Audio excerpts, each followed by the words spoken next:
ये कैसे जानें कि हमारे इष्ट देवी या देवता कौन हैं? हमारे इष्ट देवी देवता हमारे और ईश्वर की बीच में मध्यस्थ होते हैं, जो सीधे तौर पर हमारे कुल, हमारे परिवार की रक्षा करते हैं। बाकी सब ईश्वर का ही रूप है। आपने बहुत ही महत्वपूर्ण सवाल किया है। काफी समय से मुझे भी काफी परेशान कर रहा था। इस सवाल का जवाब मुझे किस सज्जन ने बताया था, जो मैं आपको बताने जा रहा हूं। आधुनिकता ने जो सबसे बड़ा नुकसान किया है, वह हमारे धर्म का, हमारी संस्कृति का किया है। हमारे पूर्वजों को घर के देवी देवता, उनकी पूजन विधि सबका ज्ञान होता, तो जो उन्हें उनके पूर्वजों द्वारा मिलता था, इस प्रकार यह परंपरा चली आ रही थी। प्राचीन समय में लोग संयुक्त परिवारों में रहा करते थे। पूरे का पूरा कुनबा हुआ करता था। किसी भी उत्सव, शादी, जन्म, मरण की सारी परंपराएं बड़े बुजुर्गों के अनुसार ही की जाती थीं। लोग अपने घर गांव को तब तक नहीं छोड़ते थे जब तक कि कोई विपत्ति नहीं होती थी।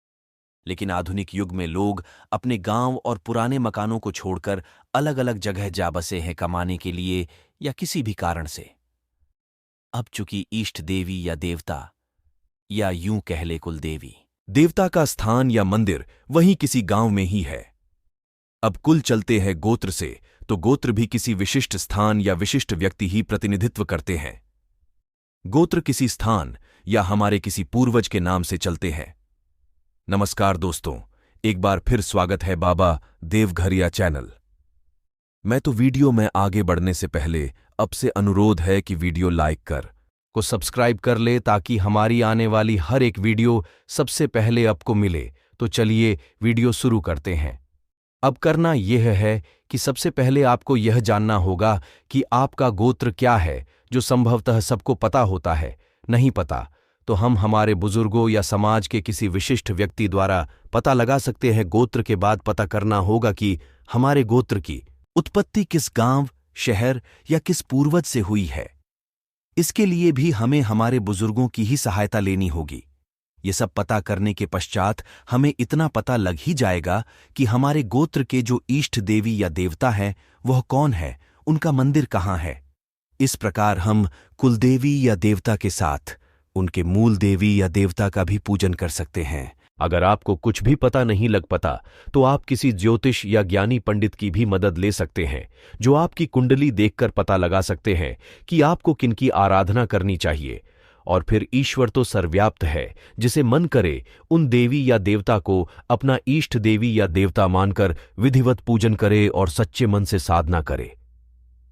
ईश्वर आपकी हर मनोकामना पूर्ण करेगा। सबसे पहले जवाब दिया गया, हमारे इष्ट देवी या देवता कौन हैं, ये कैसे जाने। आपके जन्म के समय, दिन, तिथि, नक्षत्र, वार, योगकरण आदि का निर्धारण करके किया जाता है। जैसे कोई व्यक्ति दुर्गा सप्तमी को पैदा होता है, तो उसका इष्ट काल रात्रि होएगा। महत्वपूर्ण है, इष्ट वो शब्द है जो साधक लोग प्रयोग आपने आराध्य के लिए आराध्य, वो जो साधक के ध्यान, ज्ञान, भाव, समर्पण, प्रेम आदि जिसके लिए होते हैं साधक का प्रयास हमेशा ये रहता है कि उसके और उसके आराध्य के बीच एक कार हो जाए। वैसे हिंदू धर्म में इष्ट का निर्धारण गुरु करते हैं, क्योंकि हिंदू धर्म में गुरु परंपरा का ही महत्व है। पर आजकल ऐसा देखने को बहुत कम मिलता है। फिर आपका दिल जिस देवी या देवता के प्रति समर्पण से भर जाए, वही आपके लिए इष्ट है। देवी का आना क्या होता है? क्या वाकई में किसी इंसान के ऊपर देवी या देवता आते हैं और मनुष्य से सीधा संवाद करते हैं, उनके अच्छे बुरे के बारे में उन्हें समझाते हैं? जिनको अपने इष्ट देवता या देवी ना मालूम हो, वो किस तरह से अपने देवता चुन सकता है? हम देवी देवताओं की इतनी भक्ति करते हैं, फिर भी दुखी क्यों हैं? कुल देवी देवता अन्य देवता से अलग क्यों हैं? भारत में हिंदू पारिवारिक आराध्य व्यवस्था में कुल देवता, कुलदेवी का स्थान सदैव से रहा है। प्रत्येक हिंदू परिवार किसी न किसी आर्षि के वंशज हैं, जिनसे उनके गोत्र का पता चलता है। बाद में कर्मानुसार इनका विभाजन वर्णों में हो गया, विभिन्न कर्म करने के लिए, जो बाद में उनकी विशिष्टता बन गया और जाति कहा जाने लगा। हर जाति वर्ग किसी न किसी आर्षि की संतान है, और उन मूल आर्षि से उत्पन्न संतान के लिए वे अर्षि या आर्षि पत्नी, कुलदेव, कुलदेवी के रूप में पूज्य भी हैं। जीवन में कुलदेवता का स्थान सर्वश्रेष्ठ है। आर्थिक सुबत्ता, कौटुंबिक सौख्य और शांति तथा आरोग्य के विषय में कुलदेवी की कृपा का निकटतम संबंध पाया गया है। पूर्व के हमारे कुलों अर्थात पूर्वजों के खानदान के वरिष्ठों ने अपने लिए उपयुक्त कुल देवता अथवा कुलदेवी का चुनाव कर उन्हें पूजित करना शुरू किया था। इसलिए कुल देवी देवता अलग होते हैं। इसलिए हिंदू देवी देवता से अलग होते हैं। आर्षि मुनि के वंश से कुल बनता है। ये एक प्राचीन परंपरा है, जब गांव में ही इसकी पूजा होती थी। अब अधिकतर लोग गांव छोड़ चुके हैं, लेकिन उनमें से एक व्यक्ति उस कुल देवता को अपने साथ ले जाता है। जब जरूरत पड़ता है तो लोग उनके यहां से ले आकर पूजा करने के बाद वापस कर देते हैं। मेरे यहां भी कुल देवता की पूजा शादी के समय या शादी के बाद होती है। हम लोग गांव में एक परिवार कुल देवी, ताकि एक आध्यात्मिक और पारलौकिक शक्ति कुलों की रक्षा करती रहे, जिससे उनकी नकारात्मक शक्तियों, ऊर्जाओं और वायव्य बाधाओं से रक्षा होती रहे तथा वे निर्विघ्न अपने कर्म पथ पर अग्रसर रह उन्नति करते रहें। कुलदेवी देवता दरअसल कुल या वंश की रक्षक देवी देवता होते हैं। ये घर परिवार या वंश परंपरा की प्रथम पूज्य तथा मूल अधिकारी देव होते हैं। सर्वाधिक आत्मीयता के अधिकारी इन देवों की स्थिति घर के बुजुर्ग सदस्यों जैसी महत्वपूर्ण होती है। अतः इनकी उपासना या महत्व दिए बगैर सारी पूजा एवं अन्य कार्य व्यर्थ हो सकते हैं। इनका प्रभाव इतना महत्वपूर्ण होता है कि यदि ये रुष्ट हो जाए तो अन्य कोई देवी देवता दुष्प्रभाव या हानि कम नहीं कर सकता या रोक नहीं लगा सकता। इसे यूं समझे, यदि घर का मुखिया पिताजी माताजी आपसे नाराज हो तो पड़ोस या बाहर का कोई भी आपके भले के लिए आपके घर में प्रवेश नहीं कर सकता, क्योंकि वे बाहरी होते हैं। खासकर सांसारिक लोगों को कुलदेवी देवता की उपासना इष्ट देवी देवता की तरह रोजाना करना ही चाहिए। ऐसे अनेक परिवार देखने में आते हैं जिन्हें अपने कुलदेवी देवता के बारे में कुछ भी नहीं मालूम नहीं होता है, किंतु कुलदेवी देवता को भुला देने मात्र से वे हट नहीं जाते, वे अभी भी वहीं रहेंगे। यदि मालूम न हो तो अपने परिवार या गोत्र के बुजुर्गों से कुलदेवता देवी के बारे में जानकारी लेवें। यह जानने की कोशिश करें कि झड़ूला मुंडन संस्कार आपके गोत्र परंपरानुसार कहाँ होता है, या जात कहाँ दी जाती है, या विवाह के बाद एक अंतिम फेरा 5 चौसकी 6 7वां कहा होता है। हर गोत्र धर्म के अनुसार भिन्नता होती है। सामान्यतः ये कर्म कुलदेवी कुलदेवता के सामने होते हैं और यही इनकी पहचान है। समय क्रम में परिवारों के एक दूसरे स्थानों पर स्थानांतरित होने, धर्म परिवर्तन करने, आक्रांताओं के भय से विस्थापित होने, जानकार व्यक्ति के असमय मृत होने, संस्कारों के क्षय होने, विजातीयता पनपने, इनके पीछे के कारण को न समझ पाने आदि के कारण बहुत से परिवार अपने कुल देवता देवी को भूल गए अथवा उन्हें मालूम ही नहीं रहा कि उनके कुल देवता देवी कौन हैं या किस प्रकार उनकी पूजा की जाती है। इनमें पीढ़ियों से शहरों में रहने वाले परिवार अधिक हैं। कुछ स्वयंभू आधुनिक मानने वाले और हर बात में वैज्ञानिकता खोजने वालों ने भी अपने ज्ञान के गर्व में अथवा अपनी वर्तमान अच्छी स्थिति के गर्व में इन्हें छोड़ दिया या इन पर ध्यान नहीं दिया। कुल देवता मुँह देवी की पूजा छोड़ने के बाद कुछ वर्षों तक तो कोई खास अंतर नहीं समझ में आता, किंतु उसके बाद जब सुरक्षा चक्र हटता है तो परिवार में दुर्घटनाओं, नकारात्मक ऊर्जा, वायव्य बाधाओं का बेरोक टोक प्रवेश शुरू हो जाता है। उन्नति रुकने लगती है। पीढ़ियां अपेक्षित उन्नति नहीं कर पाती। संस्कारों का क्षय, नैतिक पतन, कलह, उपद्रव, अशांति शुरू हो जाती है। व्यक्ति कारण खोजने का प्रयास करता है। कारण जल्दी नहीं पता चलता, क्योंकि व्यक्ति की ग्रह स्थितियों से इनका बहुत मतलब नहीं होता है। अतः ज्योतिष आदि से इन्हें पकड़ना मुश्किल होता है। भाग्य कुछ कहता है और व्यक्ति के साथ कुछ और घटता है। कुल देवता या देवी हमारे वह सुरक्षा आवरण हैं जो किसी भी बाहरी बाधा, नकारात्मक ऊर्जा के परिवार में अथवा व्यक्ति पर प्रवेश से पहले सर्वप्रथम उससे संघर्ष करते हैं और उसे रोकते हैं। यह पारिवारिक संस्कारों और नैतिक आचरण के प्रति भी समय समय पर सचेत करते रहते हैं। यही किसी भी इष्ट को दी जाने वाली पूजा को इष्ट तक पहुंचाते हैं। यदि इन्हें पूजा नहीं मिल रही होती है तो यह नाराज भी हो सकते हैं और निर्लिप्त भी हो सकते हैं। ऐसे में आप किसी भी इष्ट की आराधना करें, वह उस इष्ट तक नहीं पहुंचता, क्योंकि सेतु कार्य करना बंद कर देता है। बाहरी बाधाएं अभिचार आदि नकारात्मक ऊर्जा बिना बाधा व्यक्ति तक पहुंचने लगती है। कभी कभी व्यक्ति या परिवारों द्वारा दी जा रही इष्ट की पूजा कोई अन्य बाहरी वायव्य शक्ति लेने लगती है, अर्थात पूजा न इष्ट तक जाती है न उसका लाभ मिलता है। ऐसा कुलदेवता की निर्लिप्तता अथवा उनके कम सशक्त होने से होता है। कुलदेव परंपरा भी लुप्त प्राय हो गई है। जिन घरों में प्राय कलह रहती है, वंशावली आगे नहीं बढ़ रही है, निर्वंशी हो रहे हों, आर्थिक उन्नति नहीं हो रही है, विकृत संतानें हो रही हों अथवा अकाल मौतें हो रही हों, उन परिवारों में विशेष ध्यान देना चाहिए।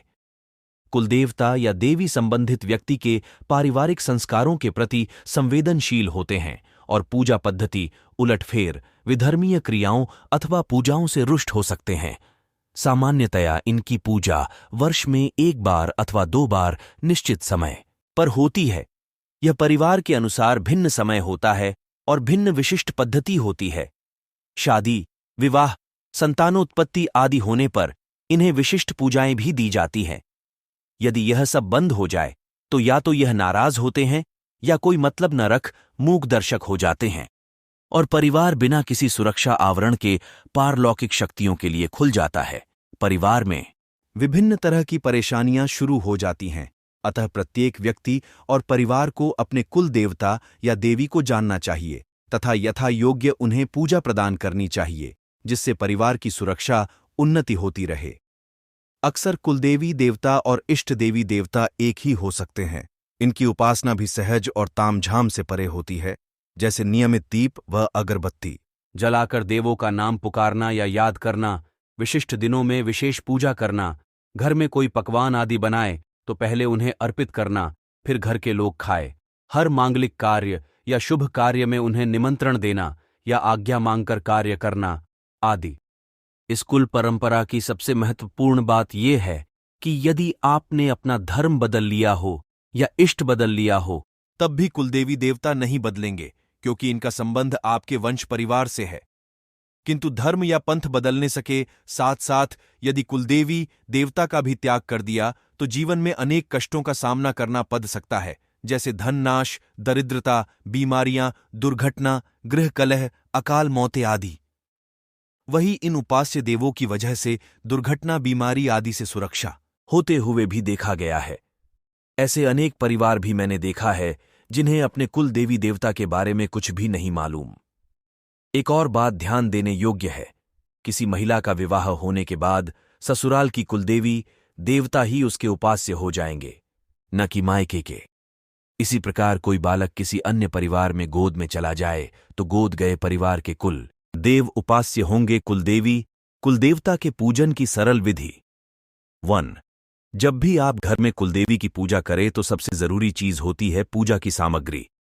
पूजा की सामग्री इस प्रकार ही होना चाहिए: हैरान स्टूअर पानी वाले नारियल, लाल वस्त्र, 10 सुपारियां, 8 या 16 श्रृंगार की वस्तुएं, पान के 10 पत्ते, घी का दीपक, कुंकुम, हल्दी, सिंदूर, मौली, 5 प्रकार की मिठाई, पूरी, हलवा, खीर, भिगोया चना, बताशा, कपूर, जनेऊ, पंचमेवा। टो ध्यान रखें, जहां सिंदूर वाला नारियल है वहां सिर्फ सिंदूर ही चढ़े, बाकी हल्दी कुमकुम नहीं। जहां कुमकुम से रंग नारियल है वहां सिर्फ कुमकुम चढ़े, सिंदूर नहीं। 3। बिना रंगे नारियल पर सिंदूर न चढ़ाएं। हल्दी, रोली चढ़ा सकते हैं, यहां जनेऊ चढ़ाएं, जबकि अन्य जगह जनेऊ न चढ़ाए। 4। 5 प्रकार की मिठाई ही इनके सामने अर्पित करें, साथ ही घर में बनी पूरी, हलवा, खीर इन्हें अर्पित करें। 5। ध्यान रहे कि साधना समाप्ति के बाद प्रसाद घर में ही वितरित करें, बाहरी को न दें। 6। इस पूजा में चाहें तो दुर्गा अथवा काली का मंत्र जप भी कर सकते हैं, किंतु साथ में तब शिव मंत्र का जप भी अवश्य करें। 7। सामान्यतः पारंपरिक रूप से कुलदेवता कुलदेवी की पूजा में घर की कुंवारी कन्याओं को शामिल नहीं किया जाता, इसलिए उन्हें इससे अलग ही रखना चाहिए। विशेष दिन और त्योहार पर शुद्ध लाल कपड़े के आसान पर कुलदेवी कुलदेवता का चित्र स्थापित करके घी या तेल का दीपक लगाकर, गूगल की धूप देकर, घी या तेल से हवन कर कर चूरमा बाटी का भोग लगाना चाहिए। अगरबत्ती, नारियल, सतबनी मिठाई, मखाने दाने, इत्र, हर फूल आदि श्रद्धानुसार नवरात्रि में पूजा अठवाई के साथ परंपरानुसार करनी चाहिए। पितृदेवता के पूजन की सरल विधि। शुद्ध सफेद कपड़े के आसान पर पितृदेवता का चित्र स्थापित करके घी का दीपक लगाकर गूगल धूप देकर घी से हवन कर चावल की सेनक या चावल की खीर पूड़ी का भोग लगाना चाहिए। अगरबत्ती, नारियल, सतबनी मिठाई, मखाने दाने, इत्र, हर, फूल आदि श्रद्धानुसार। चावल की सेनक। चावल को उबाल पका लेवे, फिर उसमें घी और शक्कर मिला ले। अठवाई दो, पूड़ी के साथ एक मीठा पुआ और उस पर सूजी का हलवा। इस प्रकार 2 जोड़े कुल मिलाकर 4 पूड़ी, 2 मीठा पुआ और थोड़ी सूजी का हलवा। कुलदेवी कुलदेवता को नहीं पूजने नहीं मानने के दुष्प्रभाव। परिणाम। कुलदेवता या कुलदेवी का हमारे जीवन में बहुत महत्व होता है। इनकी पूजा आदिकाल से चलती आ रही है। इनके आशीर्वाद के बिना कोई भी शुभ कार्य नहीं होता है। यही वो देव या देवी है जो कुल की रक्षा के लिए हमेशा सुरक्षा घेरा बनाए रखती है।